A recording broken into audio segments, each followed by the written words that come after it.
হিন্দু শাস্ত্রে চৈত্র মাসকে মল মাস মানা হয়, তাই এই মাসে বিবাহ অনুষ্ঠান নিষিদ্ধ। কিন্তু ব্যতিক্রম পূর্ব বর্ধমান জেলার মঙ্গলকোটের মাঝিক গ্রাম। এই গ্রামের অধিষ্ঠাত্রী দেবী শাকম্ভরীর বিবাহ অনুষ্ঠান ঘিরে মেতেছেন গ্রামবাসীরা। প্রথা রয়েছে, মাঝিক গ্রামের শাকম্ভরী দেবীর সঙ্গে গ্রামের দেউলেশ্বর শিবের বিবাহ অনুষ্ঠান হয় প্রতি বছর চৈত্র মাসের মদন চতুর্দশীর দিন। বিয়ের যাবতীয় আয়োজন করা হয়। নহবত গেট, ছাদনাতলা থেকে সব কিছুর উপাচার তৈরি থাকে। বরযাত্রীদের সঙ্গে বর দেউলেশ্বর শিব আসেন কনের বাড়ি শাকম্ভরী মন্দিরে। ছাদনাতলায় শুভদৃষ্টি মালাবদল পর্যন্ত হয়। এরপর সিঁদুরদানের আগেই বরপক্ষ ও কোনো পক্ষের মধ্যে তুমুল বাদানুবাদ সৃষ্টি হয়। দুই পক্ষের মধ্যে বাক বিতণ্ডার জেরে ভেঙে যায় বিয়ে।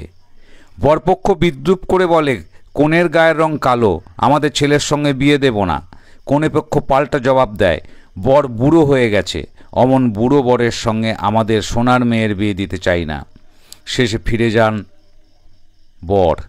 মাঝিক গ্রামে এমনই অভিনব প্রথা প্রায় 350 বছর ধরেই চলে আসছে। জানা যায়, বহুকাল আগে সর্দারপাড়ার কয়েকজন মাছ ধরতে গিয়ে শাকম্ভরীর শিলামূর্তি একটি পুকুর থেকে উদ্ধার করেন। স্বপ্নাদেশ পেয়ে সেই মূর্তি বটব্যাল পরিবার পুজোর দায়িত্ব নেন। এখন বটব্যালরা 14টি পরিবার মিলে শাকম্ভরী দেবীর পুজো চালিয়ে আসছেন। আষাঢ় নবমীর দিন ধুমধাম সহকারে পুজো হয়। চৈত্র মাসে হয় বিয়ের অনুষ্ঠান।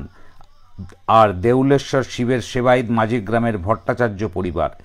এই বিয়ের অনুষ্ঠান ঘিরে দুই সেবায়িত পরিবারের মধ্যেই থাকে যথাযথ আয়োজন। বিয়েতে ভোজের ব্যবস্থা থাকে। মেতে ওঠেন আপামর গ্রামবাসী। খুব আদরণী মা, তো মা রাজরানী। এবার মায়ের আজকে মদন চতুর্দশী তিথিতে পূজা হয়।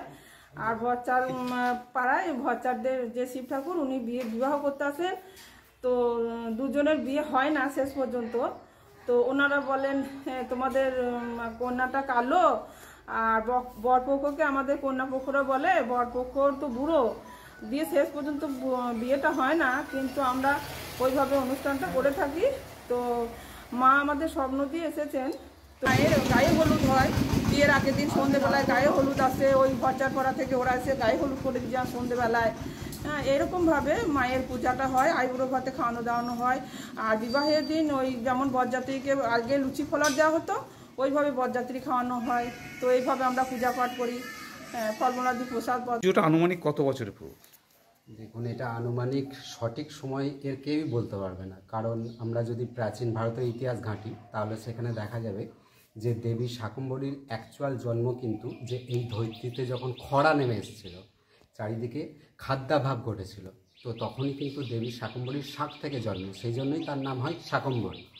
তো সেই মুহূর্তটা মানে অ্যাকচুয়াল টাইম আমরা কেউই বলতে পারবো না, কারণ আমরা পুরো পূর্বপুরুষদের থেকে এই রীতিই দেখে আসছি। এরকমভাবেই পুরো অনুষ্ঠানটা চলে আসছে। তো এক পক্ষে পাত্রপক্ষ বলে যে কোনে কালো, দেবী শাকম্ভরী তো কোষ্ঠী পাথরের মূর্তি, কালো স্বভাবতই। তো দেবী শাকম্ভরী কালো, কোনে কালো, এই কালো কোণের সঙ্গে আমরা আমাদের বরের বিয়ে দেবো না। একইভাবে পাত্রীপক্ষও বলে যে দূর, ও তো ছাইভস্য গায়ে মেখে মদ ভাঙ খেয়ে শ্মশানে পড়ে থাকে, বুড়ো বর, আমাদের এত সুন্দর কোণে, আমরা ওই বরের সঙ্গে বিয়ে দেবো না। নানা রকম মজাদার কথা বলে ছড়া কাটাকাটি, কথা কাটাকাটির মাধ্যমে পাত্রপক্ষ এবং পাত্রীপক্ষের মাধ্যমে উভয়ের পক্ষে বাদানুবাদ চলতে থাকে। এই চলার পর শিব এবং শাকম্ভরীর মালাবদল হয়ে যায়। মালাবদল হয়ে যাওয়ার পর শেষকালে একটি কথা বলে পাত্রপক্ষের পক্ষ থেকে যে কালো কোণে বুড়ো বর, বিয়ে হলো না হরিবল। এই বলে মহাদেবকে নিয়ে পাত্রপক্ষ চলে যায়। আর